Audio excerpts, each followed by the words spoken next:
Later today, the Senate is scheduled to advance and confirm a pair of critical Department of Defense nominees.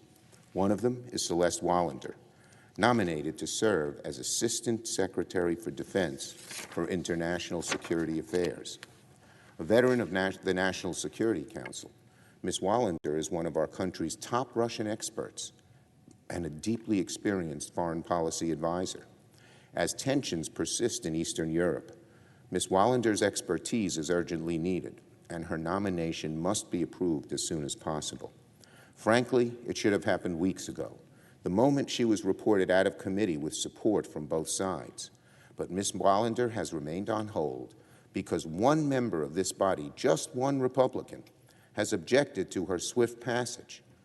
Intentionally delaying the confirmation of a qualified expert on Russian affairs at a time like this is supremely reckless and is making the American people less safe. For a member of the Senate to insist on this hold is a clear risk to our national security, and it only serves to undermine our defense efforts. It is unacceptable and the definition of cynical. Let me say it again. To intentionally delay the confirmation of a critical Department of Defense nominee and a Russian expert at a time when tensions persist in Ukraine and Eastern Europe is supremely reckless and is making the American people less safe. But while this nominee has been delayed, she will nonetheless be confirmed by this chamber. The vast majority of senators understand that certain nominees are out of bounds from typical partisan politics. So we're going to do our jobs and confirm this nominee. And as long as Republican holds continue on a vast number of other important nominations, the Senate will keep voting as long as it takes to get them through the chamber.